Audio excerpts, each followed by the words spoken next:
রহমাতুল লিল আলামিন নবী, রহমাতুল লিল আলামিন নবী, কোরআনে প্রমাণ।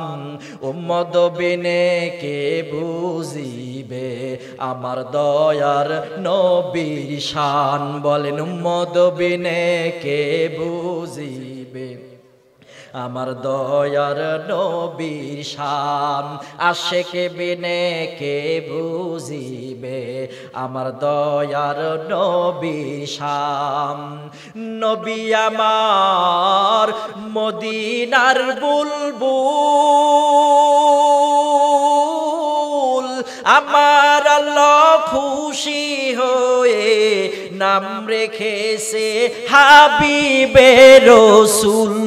ওই নবীকে কষ্ট দিলে, ওই নবীকে দুঃখ দিলে থাকবে না ঈমান। উম্মত বিনে কে বুঝিবে আমার দয়ার নবীর শান। আশেক বিনে কে বুঝিবে আমার দয়ার নবীর শান। আমার রব্বুল আলামিন বললেন, হুয়াল্লাযী আরসালা রাসূলাহু বিল হুদা ওয়া দীনিল হক।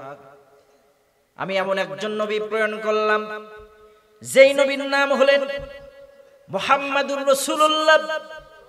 হুয়াল্লাযী আরসালা, তিনি সেই আল্লাহ যিনি আমার নবীকে প্রেরণ করলেন বিল হুদা, হিদায়াত সহকারে। জোরে বলেন কি সহকারে? হেদায়েত সহকারে প্রেরণ করলেন। আমার নবীজি এত সুন্দর করে বোঝানো শুরু করে দিল। মক্কার অলিতে গলিতে আমার নবীজি দাওয়াত দিলেন, লা ইলাহা ইল্লাল্লাহু মুহাম্মাদুর রাসূলুল্লাহ। বহু প্রভু বাদ দিয়ে, বহু ঈশ্বর বাদ দিয়ে এক আল্লাহর ইবাদত করো, এক আল্লাহর হুকুম পালন করো। আমার নবীজি যখন কালেমার দাওয়াত দিলেন, আল্লাহ ছাড়া কোনো মাবুদ নাই আর মুহাম্মাদুর রাসূলুল্লাহ সাল্লাল্লাহু আলাইহি ওয়াসাল্লাম হচ্ছেন সেই রবের প্রেরিত রাসূল, এই ঘোষণা যখন দিল, তখন আবু জাহিল, সাইবা, উতবা, ওয়ালিদ তারা মনে করল মুহাম্মদ যে কালেমার প্রচার করে, এই কালেমা যদি বাস্তবায়ন হয়ে যায় মক্কার জমিনে, তাহলে আমাদের নেতাগিরি শামসগিরি আর চলবে না। আজকেও যারা সংসদে আছে, ইসলামিক আইনকে, ইসলামিক দলকে নিষিদ্ধ করার একমাত্র কারণ হচ্ছে যদি এদেশের শাসন ক্ষমতায় ইসলামিক দলের লিডাররা চলে আসে, তাহলে আর আঙ্গুল ফুলে কলার গাছ হওয়া যাবে না, জনগণের সম্পদ আর মেরে খাওয়া যাবে না, আর বড় বড় ডিব্বা খাওয়া যাবে না, গাঁজা খাওয়া যাবে না, ইয়াবা খাওয়া যাবে না, মদ খাওয়া যাবে না।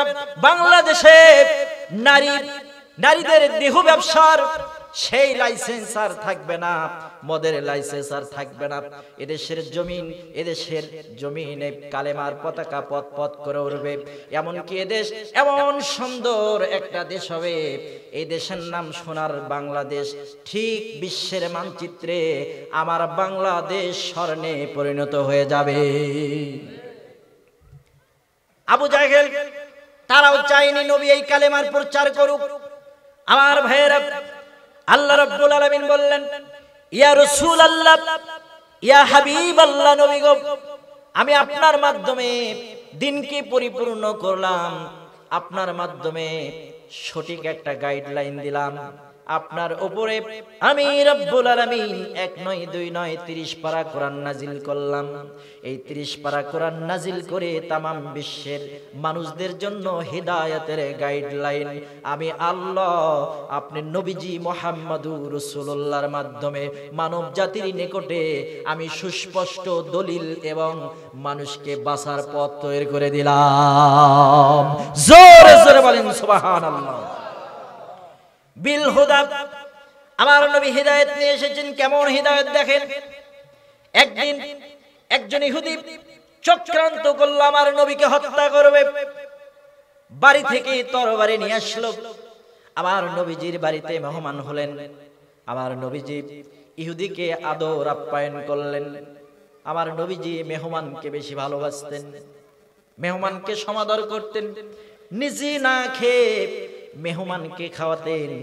এবার ওই ইহুদি আমার নবীর বাড়িতে আশ্রয় নিলেন। আমার নবীজি তার মেহমানদারিত্ব করলেন, সুন্দরভাবে আপ্যায়ন করলেন। রাত যখন গভীর হতে লাগলো, ইহুদির প্ল্যান পরিকল্পনা কৌশল অনুযায়ী সে সিদ্ধান্ত নিল, মুহাম্মদ যখন ঘুমিয়ে যাবে আমি তরবারিটা বের করে মুহাম্মদের কল্লাটা কেটে নিব, কল্লাটা দ্বিখণ্ডিত করে দিব। এই প্ল্যান নিয়ে ঘুমিয়ে যাবে। এমন সময় লোকটার খাওয়া দাওয়া বেশি হয়ে গিয়েছিল, পেটের ভেতরে গন্ডগোল শুরু হলো, প্রসাব পায়খানা, নবীজির বিছানা অপরিষ্কার করে দিল। লোকটি যখন দেখলো আমার নবীজির বিছানা, যাকে হত্যা করতে আসলাম, এত সুন্দর আপ্যায়ন করলো, তার বিছানা আমি অপরিষ্কার করলাম, যদি এটা মুহাম্মদ দেখে আমি লজ্জায় পড়ে যাব।